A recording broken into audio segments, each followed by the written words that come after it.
ಸ್ನೇಹಿತರೆ ನಮಸ್ಕಾರ.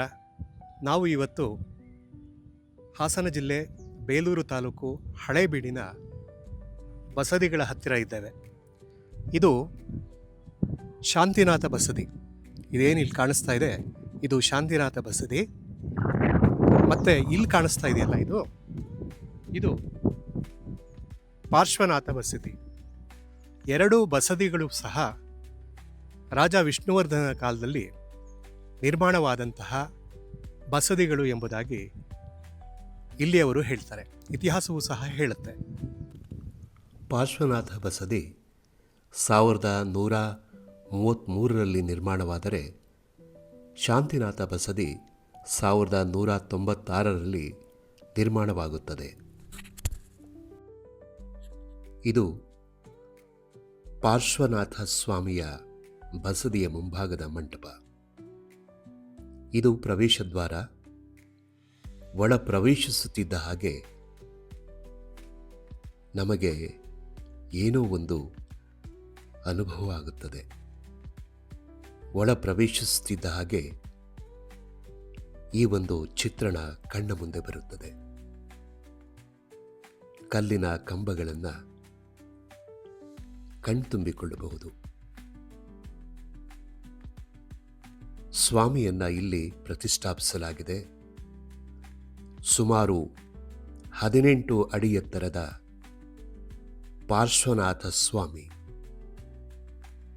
ಜಗತ್ತಿಗೆ ಶಾಂತಿಯನ್ನು ಸಾರುತ್ತಿರುವ ಸ್ವಾಮಿಯ ಸನ್ನಿಧಿ ಇದು.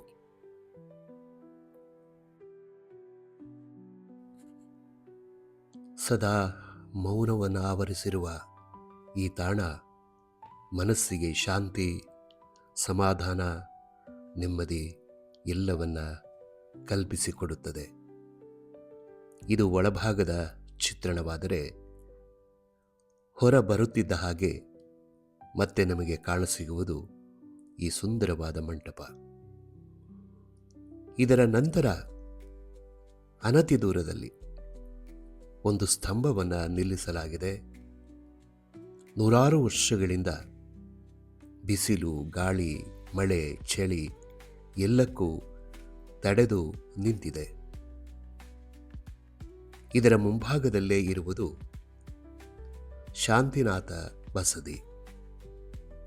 ಇದು ಶಾಂತಿನಾಥ ಬಸದಿಯ ಪ್ರವೇಶದ್ವಾರ. ಶಾಂತಿನಾಥ ಸ್ವಾಮಿ ಶತಮಾನಗಳಿಂದ ಇಲ್ಲಿ ನೆಲೆಯಾಗಿ ನಿಂತು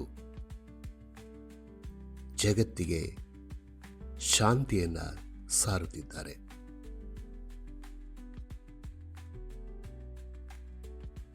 ಶಾಂತಿನಾಥ ಬಸದಿ ಕ್ರಿಸ್ತಶಕ 1196ರಲ್ಲಿ ನಿರ್ಮಾಣವಾದಂತಹ ಬಸದಿ. ಇದು ಪಾರ್ಶ್ವನಾಥ ಬಸದಿಯನ್ನೇ ಹೋಲುತ್ತದೆ. ಇಲ್ಲಿನ ಮೂಲ ವಿಗ್ರಹ ಅಂದರೆ ಶಾಂತಿನಾಥ ಸ್ವಾಮಿಯ ವಿಗ್ರಹ 18 ಅಡಿ ಎತ್ತರವಿದೆ. ತಾವೀಗ ನೋಡ್ತಾ ಇರೋದು ಮೊದಲ ತೀರ್ಥಂಕರರಾದ ಆದಿನಾಥ ಸ್ವಾಮಿಯ ವಿಗ್ರಹ. ಇದು ಶಾಂತಿನಾಥ ಬಸದಿಯ ಒಳಭಾಗದಲ್ಲಿ ಇರುವಂಥದ್ದು. ಇದು ಶಾಂತಿನಾಥ ಬಸದಿಯ ಒಳಭಾಗದ ಚಿತ್ರಣ. ಹೊಯ್ಸಳರ ಕಾಲದಲ್ಲಿ ನಿರ್ಮಾಣವಾದಂತಹ ಜಿನಮಂದಿರಗಳು, ಅದು ಹಳೇಬೀಡಿನಲ್ಲಿ ನಿರ್ಮಾಣವಾದಂತಹ ಜಿನಮಂದಿರಗಳಲ್ಲಿ ಒಂದು ಸಣ್ಣ ಜಿನಮಂದಿರವಿದೆ. ಅದು ಆದಿನಾಥ ಸ್ವಾಮಿಯ ಜಿನಮಂದಿರ.